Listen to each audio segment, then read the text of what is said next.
Good afternoon दोस्तों। आज हम स्टार्ट कर रहे हैं हमारे कॉन्स्टिट्यूशनल अमेंडमेंट। जो इम्पोर्टेंट कॉन्स्टिट्यूशनल अमेंडमेंट कौन कौन से हुए हैं वो इसके अंदर हम इस चैप्टर के अंदर डिस्कशन करेंगे। तो हमने जो पिछले लेक्चर के अंदर हमने डिस्कस किया था वो फंडामेंटल राइट के अंदर अमेंडमेंट को हमने डिस्कस कर चुके हैं।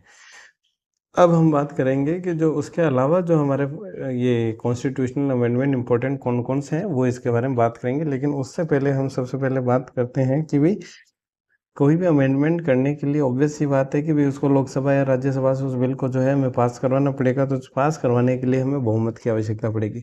तो अगर बहुमत की बात करें तो कौन कौन से बिल हैं जो कि उनके पास करने के लिए सिंपल मेजोरिटी की आवश्यकता होती है। कुछ बिल होते हैं जिनको पास करवाने के लिए जो है विशेष बहुमत की यानी स्पेशल मेजोरिटी की आवश्यकता होती है। कुछ बिल ऐसे होते हैं जिन्हें पास करवाने के लिए विशेष जो बहुमत है स्पेशल मेजोरिटी के अलावा भी जो हमारे राज्यों की सहमति जरूरी होती है।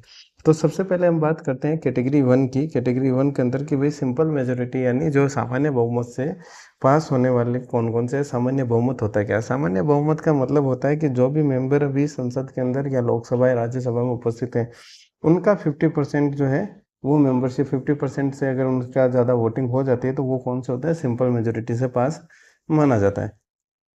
अब सिंपल मेजोरिटी से कौन कौन से कानून जो बिल हैं वो जिनमें संशोधन किया जा सकता है। जैसे अगर किसी की नागरिकता संबंधी कानून बनाना हो या उसमें कोई संशोधन करना हो तो वो जो है सिंपल मेजोरिटी से किया जा सकता है।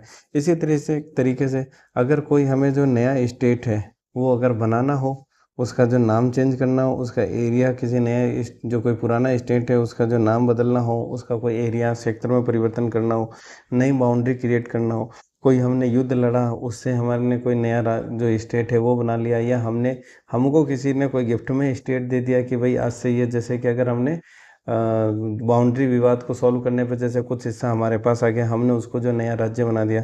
तो एडमिशन और इस्टेब्लिश न्यू स्टेट और चेंज करना किसी स्टेट का नाम, एरिया, बाउंड्री, ये भी हम किससे जो है सिंपल मेजोरिटी के थ्रू कर सकते हैं। इसके अलावा अगर किसी राज्य के अंदर, जैसे कि अभी वर्तमान के अंदर 6 राज्यों के अंदर विधानसभा के अलावा विधान परिषद भी है, अगर उस विधान परिषद को अगर भंग करना हो, abolition of legislative council Vidhan Parishad को, तो वो भी किससे, केवल और जो सामान्य बहुमत से जो है पारित करके प्रस्ताव को उसको विधान परिषद को राज्य की भंग किया जा सकता है। राजस्थान में भी डिमांड की गई लेकिन राजस्थान के अंदर अभी विधानसभा है, केवल विधान परिषद नहीं है। इसी तरह से जो हमारे शेड्यूल है, शेड्यूल 1 यानी जिसमें भारत क्या है, भारत का नाम, टेरिटरी ये आता है। शेड्यूल 2 जिसके अंदर वेतन आता है। शेड्यूल 5 और 6 जो है कि हमारे SC ST और ट्राइबल एरिया वगैरह जो है उनका एडमिनिस्ट्रेशन कंट्रोल, उसके बारे में हम पढ़ चुके हैं। तो अगर इन शेड्यूल के अंदर अगर कोई परिवर्तन करना हो तो वो भी किससे हो जाता है, सिंपल मेजोरिटी से किया जा सकता है। दूसरा, अगर जो पार्लियामेंट्रियल हैं हमारे, उन पार्लियामेंट्रियन के क्या है, उनको प्रिविलेज दिया हुआ विशेष अधिकार, जो कि हमने पढ़े हैं क्या क्या विशेष अधिकार होते हैं इनके। तो अगर उन विशेष अधिकार में कुछ परिवर्तन करना हो तो भी सिंपल मेजोरिटी से किया जा सकता है। डिलिमिटेशन कमीशन यानी परिसीमन आयोग से संबंधित कोई परिवर्तन हो तो वो भी सिंपल मेजोरिटी से किया जा सकता है ना।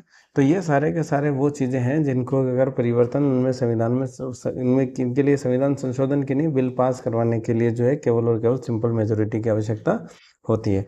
अब हम बात करते हैं कैटेगरी 2 की। कैटेगरी 2 की वो होती है कि जिसके अंदर अगर संशोधन के लिए, किसी संविधान के अंदर संशोधन के लिए बिल पास कराने के लिए हमें जो है स्पेशल मेजोरिटी की आवश्यकता होती है। स्पेशल मेजोरिटी यानी जो भी संसद में हमारे उपस्थित हैं उनका 2/3 मेजोरिटी हमें चाहिए। 2/3 बहुमत से हमें उसको पास करवाना होता है।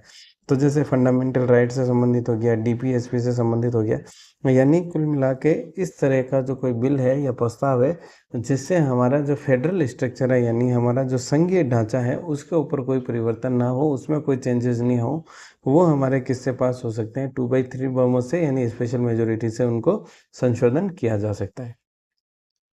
नेक्स्ट अगर हम बात करें कि भाई ऐसे कौन कौन से एरिया है या बिल है जिनमें अगर संशोधन करने के लिए हमें स्पेशल मेजोरिटी तो चाहिए ही चाहिए, लेकिन हमें उसके साथ में क्या चाहिए, हमारे जो राज्य हैं उनकी सहमति भी आवश्यक है।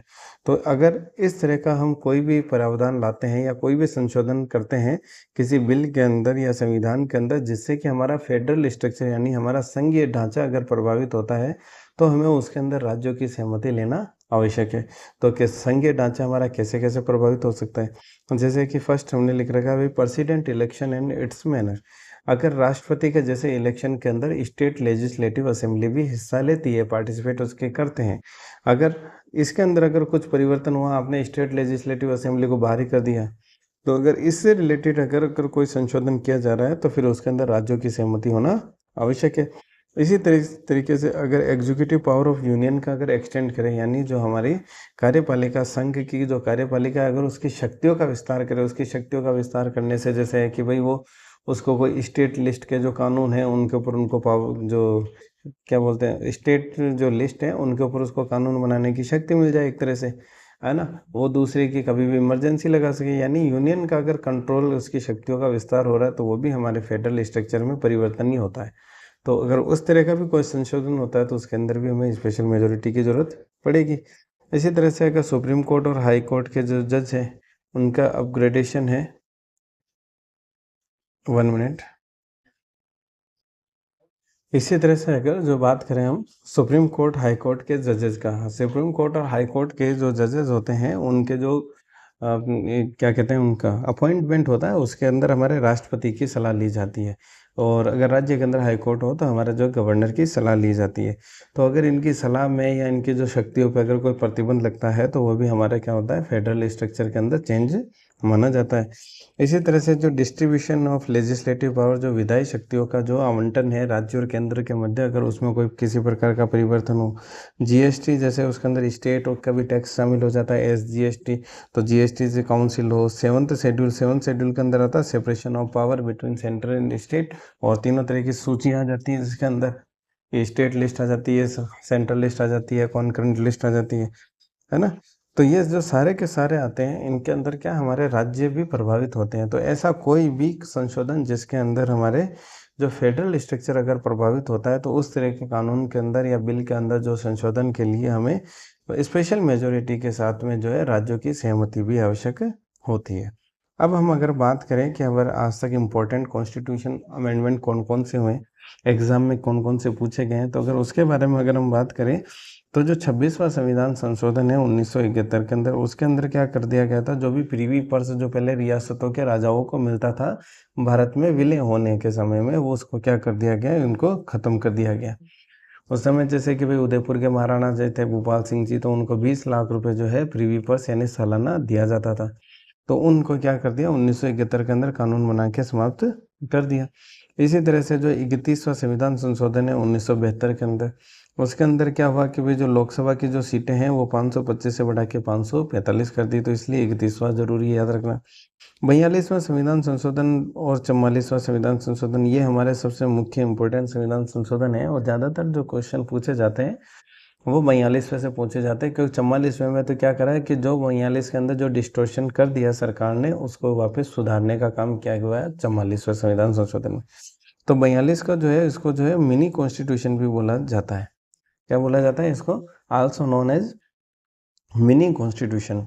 इसको 42वां से इतने सारे इसमें संशोधन हुआ है इसलिए इसको मिनी कॉन्स्टिट्यूशन की उपाधि भी दी गई। ये जो 42वां संविधान संशोधन था स्वर्ण सिंह कमेटी की सिफारिश पे था। हमने ये पढ़ा था जब हमने जो उसकी बात करी थी, हमने मौलिक हमारे कर्तव्यों की जो फंडामेंटल ड्यूटीज़ हैं उसकी, कि वो जो आर्टिकल 51A के तहत जो है ऐड करा गया, उसके अंदर हमने देखा था भी वो किसकी सिफारिश पे था, स्वर्ण सिंह कमेटी की सिफारिश पे। तो इसके अंदर हमने क्या करा कि अभी जो 3 जो है हमारे प्रस्तावना जो हमारा प्रियम्बल है उसके अंदर हमने 3 नए वर्ड जोड़े थे, सोशलिस्ट, सेक्युलर, इंटीग्रिटी। सोशलिस्ट यानी समाजवादी, पंथ निरपेक्ष और इंटीग्रिटी। हमने प्रियम्बल हम पहले भी पढ़ चुके हैं, प्रियम्बल से बहुत बार क्वेश्चन पूछे जा चुके हैं। और उसके अलावा जो हमने 3 DPSP ये भी हम पढ़ चुके हैं कि भाई 39A, 43A, 48A ये क्या होते हैं, हमने DPSP के अंदर हम इनको पढ़ चुके हैं। और फंडामेंटल जैसे मैंने 43 का आपको मैं रिमाइंड करूँ तो मैंने कहा था भाई मजदूरों से रिलेटेड है, 48 हमारा एनवायरनमेंट से रिलेटेड है ना। तो इसी तरह से जो फंडामेंटल ड्यूटीज है ये भी किससे जोड़ी गई, हमारे 42वें संविधान संशोधन के तहत। दूसरा, इसमें 42वें संविधान संशोधन के समय ये 1976 में हुआ है 42वां, 1975 में लगी थी हमारा इमरजेंसी।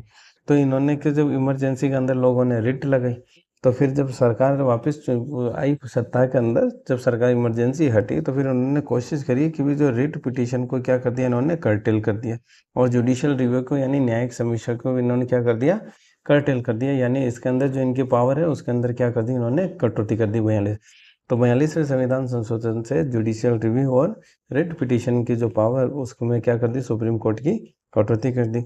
और 5 सब्जेक्ट थे जो कि राज्यों के पास होते थे पहले, उनको उठा के किस में डाल दिया, कॉन्करेंट लिस्ट में। ये हम पहले भी पढ़ चुके हैं कि भाई एजुकेशन है, फॉरेस्ट है, वाइल्ड लाइफ है, मेजरमेंट है, जुडिशियल एडमिनिस्ट्रेशन है, वन है, वन्य जीव है, शिक्षा है, मापने की इकाई है और न्यायिक प्रशासन है। और लोकसभा की जो 42वें संविधान संशोधन से जो है लोकसभा की जो सीटें हैं वो फ्रीज कर दी थी 2001 तक, कि भाई 2001 तक जो हमारी सीटें हैं वो यही रहेगी। इसी संविधान संशोधन के तहत जो अच्छा काम ये किया गया कि एक एडमिनिस्ट्रेशन ट्रिब्यूनल बनाए गए, है ना, जिसको कि डाला गया पार्ट 14A के अंदर, यानी कि यानी प्रशासनिक अधिकरण, जिसमें कि भाई न्यायालयों का जो कार्यों का जो बोझ है वो कम किया जाए। प्रोक्लेमेशन ऑफ ये national emergency in any part of India. पहले क्या होता है कि भाई अगर इमरजेंसी लगी तो वो पूरे भारत की मानी जाएगी। इस संविधान संशोधन से ये कर दिया कि भाई जो नेशनल इमरजेंसी है पूरे भारत में ना लगा के उसके किसी भी हिस्से के अंदर जो है घोषित की जा सकती है। इन्होंने क्या करा भाई, जो प्रेसिडेंट रूल है उसको जो क्या कर दिया, एक्सटेंड कर दिया कि भाई अगर कहीं पर राष्ट्रपति शासन लगाया जाता है तो उसको 6 महीने से बढ़ा के उन्होंने क्या कर दिया कि भाई 1 साल तक लगाया जा सकता है।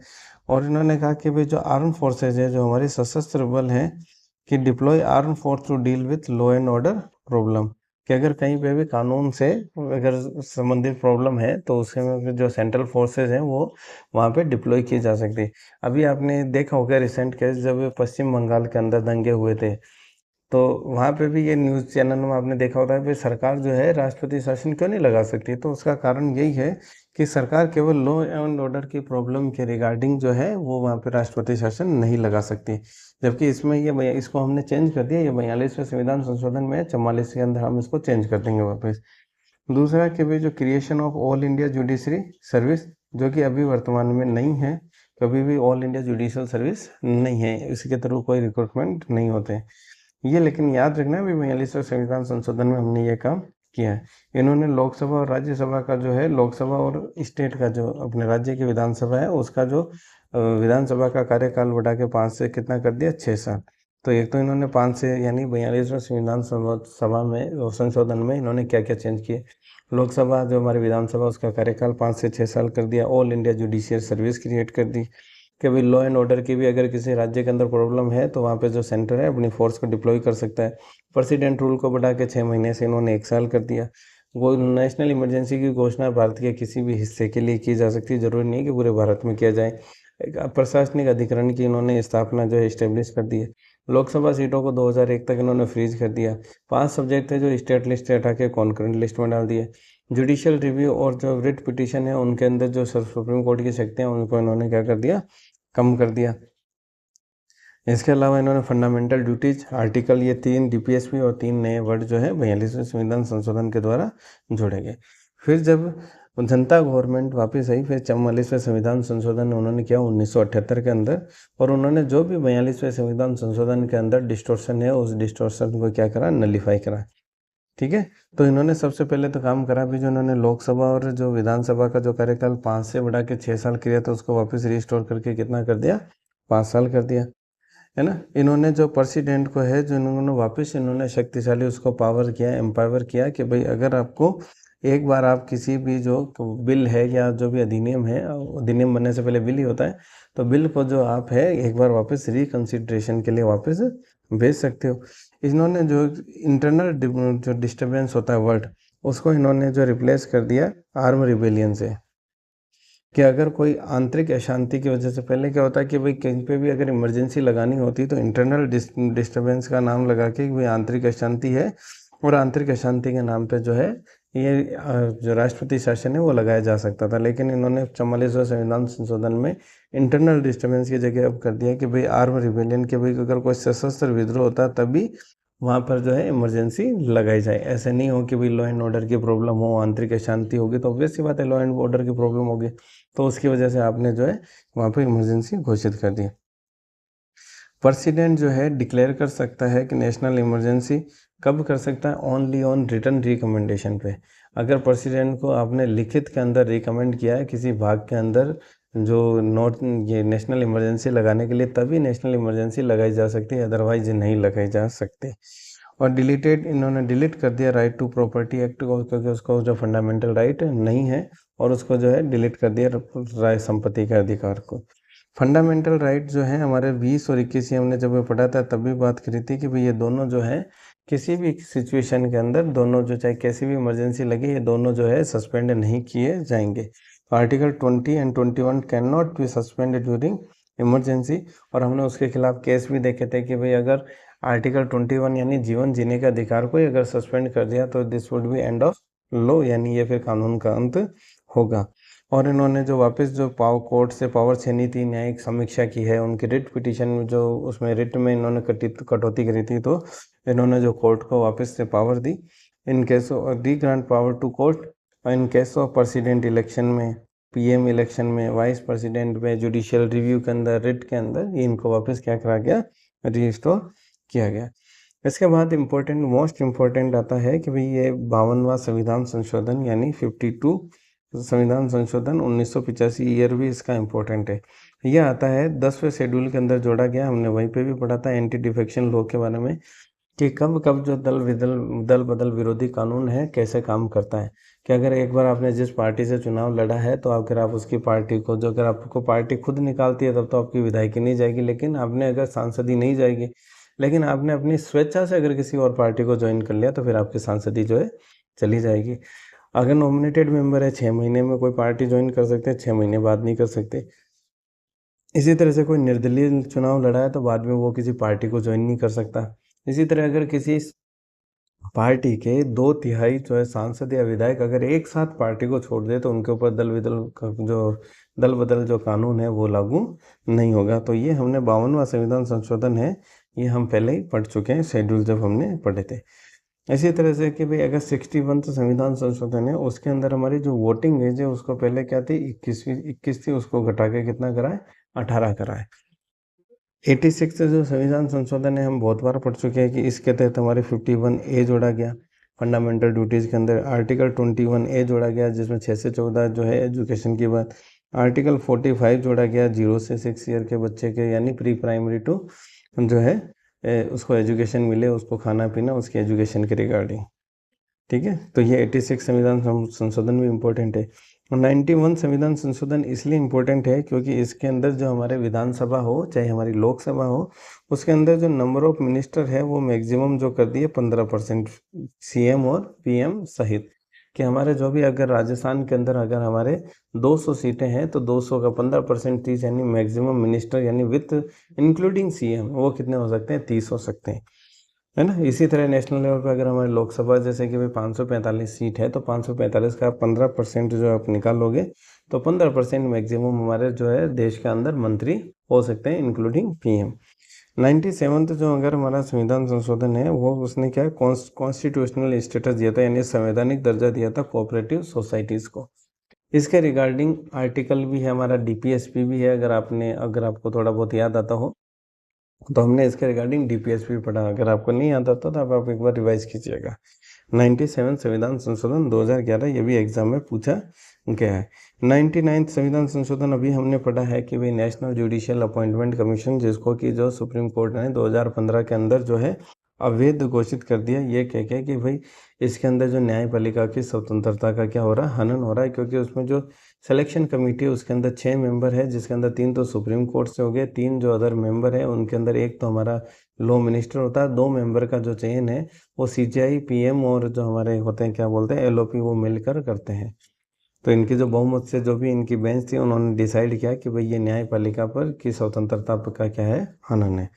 आर्टिकल अगर ये संविधान संशोधन 100 की बात करें तो ये है हमारा LBA, land and boundary agreement with India, between India and Bangladesh, जिसमें कुछ हिस्सा जो है इंडिया को मिला, कुछ हिस्सा जो बांग्लादेश को दिया गया, लैंड एंड बाउंड्री को जो है उसको सेटलमेंट इसके थ्रू किया गया। आर्टिकल 1 इम्पोर्टेंट है क्योंकि आर्टिकल 1 में क्या आता है, जीएसटी, सिर्फ आपको नाम याद रखना है। आर्टिकल 102 की बात करें तो आर्टिकल 102 के अंदर क्या करा गया था, वो जो संवैधानिक दर्जा दिया गया था national commission for backward classes यानी ओबीसी को। इसको क्या दिया गया था भाई, संविधान का संवैधानिक दर्जा दिया गया था। अब इससे नुकसान क्या हुआ, इसके अंदर जो है कि सारी पावर जो है किसी भी राज्य के अंदर किसी जाति को ओबीसी में डालना या नहीं डालना, उसकी जो पावर है वो किसके पास में चली गई, सेंटर की पावर चली गई, स्टेट के पास में इसकी पावर नहीं रही। तो सर्वोच्च न्यायालय ने अपने फैसले में 102 में संशोधन की व्याख्या करते हुए कहा कि ये राज्यों से पिछड़े वर्गों की पहचान करने की शक्ति छीन लेता है, तथा कहा कि केवल राष्ट्रपति ही ऐसा कर सकते हैं। सर्वोच्च न्यायालय की व्याख्या के बाद सामाजिक एवं शैक्षणिक दृष्टि से पिछले वर्गों की पहचान करने की राज्यों की शक्ति को बहाल करने के लिए 105वां संविधान संशोधन अधिनियमित किया गया। तो अभी हम देखेंगे भाई 105वां भी संविधान संशोधन कौन सा है जिसमें इस शक्ति को वापस रीग्रांट किया गया स्टेट को। आर्टिकल 103 बात करता है ईडब्ल्यूएस की, यानी इकोनॉमिक वीकर सेक्शन की। तो भारत में शैक्षणिक संस्थानों में प्रवेश और सरकारी नौकरियों के लिए आर्थिक रूप से कमजोर वर्गों के लिए 10% आरक्षण की शुरुआत की गई। ये संशोधन विशेष रूप से सामान्य वर्ग के व्यक्तियों को लक्षित करता है जो कि अनुसूचित जाति, अनुसूचित जनजाति और अन्य पिछड़ा वर्ग के लिए मौजूदा आरक्षण के दायरे के अंदर नहीं आते हैं। उन लोगों को किस में डाला गया, ईडब्ल्यूएस में, उनको नौकरी और जो शिक्षा में 10% एजुकेशन दिया गया। आर्टिकल 104 बताता है कि भाई एससी और एसटी रिजर्वेशन को फिर से अगले 10 साल के लिए बढ़ाया गया, और जो है एंग्लो इंडियन रिजर्वेशन एक्ट था, लोकसभा और स्टेट लेजिस्लेटिव असेंबली, उसको क्या कर दिया गया, हटा दिया गया। तो 2020 में पारित 104वां संविधान संशोधन अधिनियम ने भारतीय संविधान में 2 प्रमुख बदलाव किए। इसने लोकसभा और राज्यसभा में राज्य विधानसभाओं में अनुसूचित जातियों एससी और एसटी के लिए सीटों के आरक्षण की समाप्ति की समय सीमा को संविधान के लागू होने के 70 साल से बढ़ाकर 80 साल कर दिया, यानी 10 साल और बढ़ा दिया। और इसके अतिरिक्त इसने लोकसभा राज्य विधानसभाओं में एंग्लो इंडियन के नामांकन के प्रावधान को भी हटा दिया। 105 जो हमने 102 में बात करी थी कि भी जो पास पावर सेंटर के पास चली गई, उसको संविधान में संशोधन करके वापस किसको दिया गया, स्टेट को। तो 105वां संविधान संशोधन अधिनियम 2021 ने सामाजिक और शैक्षणिक रूप से पिछड़े वर्गों की पहचान करने और उन्हें अधिसूचित करने की राज्य सरकार की शक्ति को बहाल कर दिया, जिन्हें अन्य पिछड़ा वर्ग के रूप में जाना जाता है। इस संशोधन ने 102वें संशोधन के निहितार्थ को प्रभावी रूप से उलट दिया, जिसकी व्याख्या केंद्र सरकार के पास इस शक्ति को केंद्रीकृत करने के रूप में की गई थी। मोटा मोटा मीनिंग समझ गए, फिर भी मैंने आपको जो है पढ़ के बता दिया। आर्टिकल 106 आता है हमारा, जो कि अभी रिसेंट हुआ 2023 के अंदर, कि भाई जिसके अंदर महिलाओं को जो है 1/3% यानी 33% जो है रिजर्वेशन दिया गया संसद के अंदर, वुमेन इन पार्लियामेंट। और उसके बाद तो 106वां जो संविधान संशोधन अधिनियम है, जिसे महिला आरक्षण विधेयक के नाम से भी जाना जाता है, लोकसभा, राज्यसभा, राज्य विधानसभा और दिल्ली विधानसभा में महिलाओं के लिए 1/3 सीटें आरक्षित करता है। यह आरक्षण जनगणना के बाद परिसीमन अभ्यास के बाद लागू होगा। तो इसमें इंपॉर्टेंट चीज़ यही है कि भाई आरक्षण लागू कब होगा, तो वो होगा परिसीमन होने के बाद में। तो अब तक ये हमने जितने पढ़े आरक्षण, तो आरक्षण की बात करें तो type of reservation in constitution, यानी संविधान में कितने तरह का आरक्षण है। जो शिक्षा के अंदर आरक्षण है आर्टिकल 15 में, रोजगार यानी जॉब के अंदर आरक्षण आर्टिकल 16 में, पॉलिटिकल रिजर्वेशन ये 106 के तहत ये भी मिल गया। अब हम बात करते हैं भाई हमारे जो रीजनल काउंसिल यानी जो क्षेत्रीय परिषद है वो क्या होती है। तो क्षेत्रीय परिषद पहले तो ये हमारे संविधान में है, तो ये क्या होगी, संविधान में नहीं है, इसको एक्ट के थ्रू इसको डाला गया, जोड़ा गया। तो ये स्टैट्यूटरी बॉडी है, यानी स्वायत्त जो है संस्था है हमारी। दूसरा, थ्रू इसको किसके थ्रू लाया गया, स्टेट रीऑर्गेनाइजेशन एक्ट 1956 के तहत बनाया गया। इसके अंदर क्या है, 500 जोनल काउंसिल है और एक नॉर्थ ईस्ट काउंसिल है अलग से। इसका चेयरमैन होता है हमारा होम मिनिस्टर यानी गृह मंत्री, और मेंबर होते हैं इसके सीएम प्लस 2 मिनिस्टर अलग से। और ऑब्जेक्टिव होता है कि भाई जो राज्य के साथ विवाद है उसको क्या करना, सेटल करना। तो क्षेत्रीय परिषद क्या करती है, राज्य और केंद्र के बीच में आर्थिक और सामाजिक नियोजन में साझा हितों के मामले पे चर्चा करती है और सिफारिश करती है कि जिसमें कि सीमा विवाद हो, भाषाई अल्पसंख्यक का कोई विवाद हो या अंतर्राज्यीय परिवहन जो है शामिल है। अब हम नेक्स्ट बात करते हैं भाई कॉन्स्टिट्यूशनल यानी संवैधानिक, और हमारे जो अन्य जो संवैधानिक बॉडीज हैं वो कौन कौन सी है। तो अगर हम बात करें कि भाई बॉडी का तो हो गया भाई 2 तरह की होगी, कॉन्स्टिट्यूशनल बॉडी यानी संवैधानिक निकाय और हमारा अन्य संवैधानिक निकाय। संवैधानिक निकाय से मतलब है कि भाई ऐसा कि जिसकी जो है कॉन्स्टिट्यूशन में पहले से रिटर्न है, यानी इस्टेब्लिश बाई कॉन्स्टिट्यूशन, और ये क्या होता है, हमारे सरकार का हिस्सा होती है, पार्ट ऑफ गवर्नमेंट।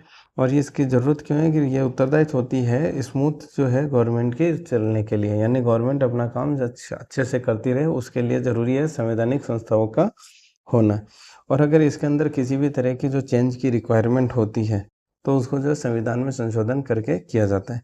तो require any change only by constitutional amendment, जैसे इलेक्शन कमीशन से संबंधित है, यूपीएससी से रिलेटेड है, सीएजी यानी केक से रिलेटेड है, तो इनमें अगर संशोधन भी करना हो तो वो क्या है संविधान संशोधन करके किया जाता है। दूसरी कुछ होती है कि भाई अन्य कॉन्स्टिट्यूशनल बॉडी उसके अंदर आ जाती है भाई स्टैट्यूटरी बॉडी यानी वैधानिक निकाय। इनकी स्थापना क्या होती है कि भाई पार्लियामेंट के अंदर कोई अधिनियम पारित करके इनकी स्थापना की जाती है। तो जब पार्लियामेंट के कानून से इनकी स्थापना हो, इनको कंट्रोल भी कौन करता है, लेजिस्लेशन यानी हमारी जो व्यवस्थापिका करती है। इनको जो है चेंज भी किया जा सकता है, इनको हटाया भी जा सकता है, जिसको एक्ट ला के बनाया जा सकता है उसको एक्ट ला के उसको हटाया भी जा सकता है। Can be change and remove from power without amending constitution, इनको जो हटाने और करने के लिए जो है कोई कॉन्स्टिट्यूशन अमेंडमेंट की जरूरत नहीं पड़ती, जैसे कि एनएचआरसी है, एनजीटी है, national green tribunal etcetera. Executive वो होती है जिसका जो है ना तो उसके लिए एक्ट लाया गया ना जो संविधान में, जिसको सिंपल अपनी जो एग्जीक्यूटिव बॉडी है कार्यपालिका है वो एक एक्ट के थ्रू उसको निर्माण कर सकती है, तो उसको हमने क्या नाम दे दिया एग्जीक्यूटिव बॉडी। उसका उदाहरण है हमारे देश के अंदर नीति आयोग, जो कि एग्जीक्यूटिव ऑर्डर से बनी है। उसको अगर अपन चाहें तो उसको जो है उसको वैधानिक संस्था के अंदर परिवर्तन भी कर सकते हैं, उसके रिगार्डिंग जो एक्ट भी लाया जा सकता है। तो executive body are formed by executive resolution और गवर्नमेंट एक्शन, ये not mention in constitution and not established by an act of parliament and can be converted into a statutory body by enacting a law. आप कई बार जगह नाम पढ़ते हैं कि भाई quasi judicial body. Quasi judicial body का मतलब होता है कि जो कोर्ट ऑर्डर से कोई इस तरह का अगर निकाय बनाया जाता है तो उसको बोलते हैं क्वासी जुडिशियल बॉडी। इसमें क्या होता है, ये किसके रिगार्डिंग होता है, अगर कोई मैटर है वो पेंडिंग है अभी कोर्ट के अंदर, है ना, और इसके जो मेंबर का जो अपॉइंटमेंट है वो भी कौन करता है, कोर्ट ही करता है। अब हम नेक्स्ट टॉपिक के अंदर हम पढ़ेंगे कि भाई अब जो संस्थाएं हमारी बची है इस टॉपिक का, इस जो इंडियन पॉलिटी का लास्ट पार्ट बचा है जिसमें हम केग, इलेक्शन जो हमारा जो है इलेक्शन, सीवीसी, नीति आयोग, ये जो चीज़ें हैं हम इलेक्शन कमीशन वगैरह ये चीज़ें हम पढ़ेंगे। Thank you.